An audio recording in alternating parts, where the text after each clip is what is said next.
So the great Fils-Aime, president of Nintendo of America, has come out to basically tell us, rest assured, the Super Nintendo Classic, Super NES Classic, will have plenty of units available at launch.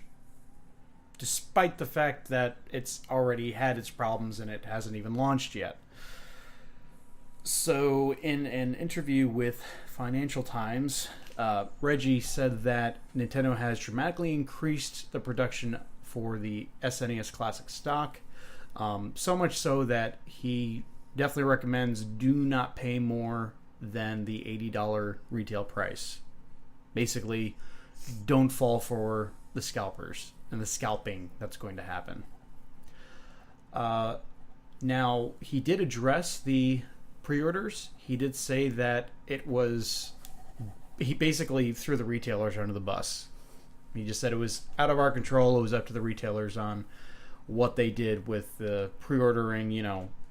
Weird stuff happened. Walmart had that early pre-order thing that they then canceled. Then some retailers started selling the classic, at like 3 o'clock in the morning for some people. I mean, it was a mess. And then, of course, when they did go for sale, the thing that GameStop did, we don't have them on GameStop.com, but in fact, the website is down, but you can go over to ThinkGeek and get them in an overpriced bundle. So, here's,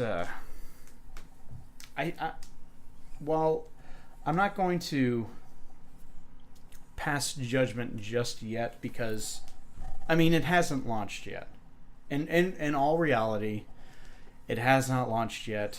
They are, at least this time, they even had pre-orders.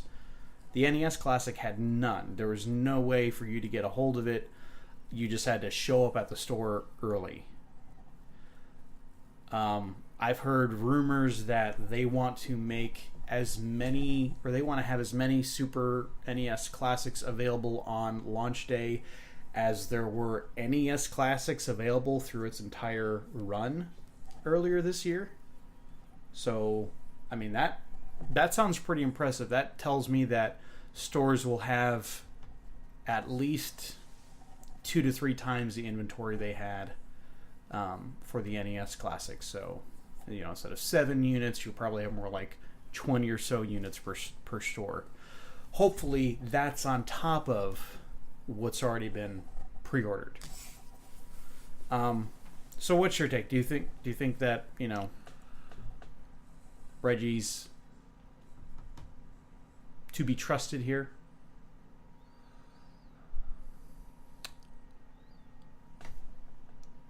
I want to say yes, just because I can imagine a lot of people being frustrated at the way that everything was handled. Just like you said, them releasing or them allowing pre-orders to happen at about 3 in the morning. Not a lot of people are going to be up, and I found out at like 11 or 12 in the afternoon that day because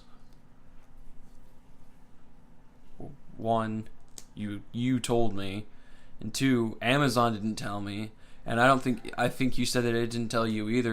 Right. Signed up for email notifications, didn't get anything. Yeah, so even if, we woke up in the middle of the night with, our announcement, and we managed to just reserve one and then go back to sleep,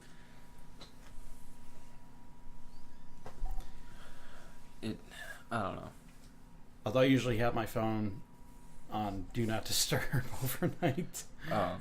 I think the answer to that is just don't put it on pre-order in the middle of the night. That helps, yeah. I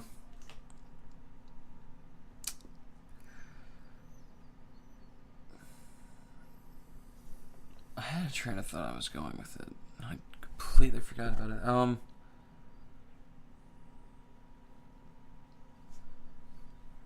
I'm not sure. I think you can trust. I want to trust him, just because it'd be nice to know that come release day, there's still a chance to get one, even if you weren't able to pre-order it at 3 in the morning, along with every other person who's just randomly refreshing stores. Right. But at the same time, he could just be saying it just, to be a businessman, try and calm the masses so they don't, attack you at once. Although, when it happens, and if they don't, they'll probably receive twice as much lashback, so I'm assuming they've thought of that, so hopefully they're actually doing it. I also think it's kind of nice to tell, or just that he said, you shouldn't have to pay more than $80.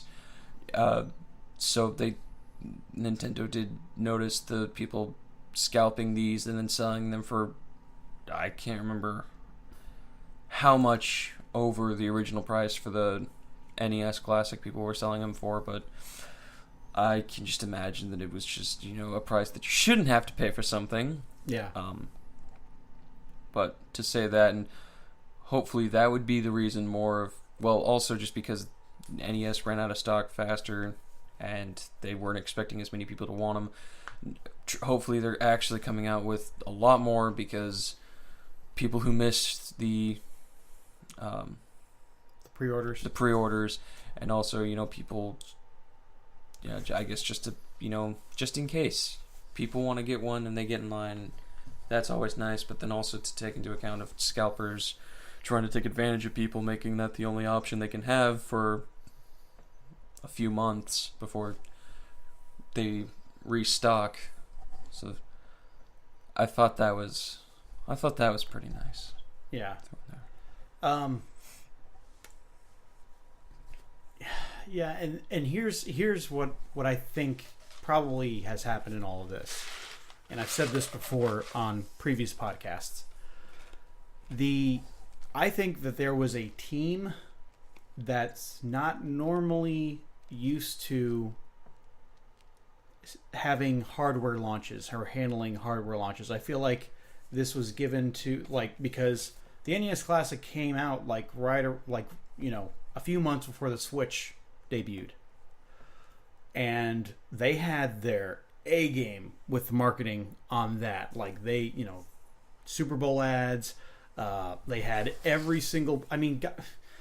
There are so many YouTubers who got early Switch, Switch hardware and copies of Zelda, and everyone I was watching was like, "Hey, I've got a Switch. I'm playing it. Oh, I can't show you anything because my embargo and ha ha ha ha." Basically, privilege. Anyway, so there was their top team probably handling that. In the meantime, their B team was handling this NES Classic. They didn't care about the internet buzz for it. Nintendo probably was just they're probably just I don't know, let's just do 2 million units and total. And then it only sold for about 6 months, and then they were done with it. And just the amount of backlash that they got for it, and the fact that they're even doing a Super Nintendo Classic with pre-orders, I do think hopefully heads rolled at Nintendo for what happened with the NES Classic, because Nintendo must have left millions on the table in lost sales for that. So many people came to me that were interested about that I work with. They're asking me, do you know where it's available? When is it going to be available? What games come with it? Does it come with 2 controllers? People were interested in this one. And then when those same people that couldn't get the NES Classic, I told them about this one, the Super Nintendo Classic, and they were like, I just really wanted the other one, but, thanks. So Nintendo missed a big opportunity with all of that happening. So hopefully they have a completely new team handling, production, marketing, keeping track of pre-orders and internet buzz and all of that stuff that a big company should keep track of to meet the demand. That's all we're asking. So I do see signs that has improved this time around. So I, for one, hope they are going to change it this time.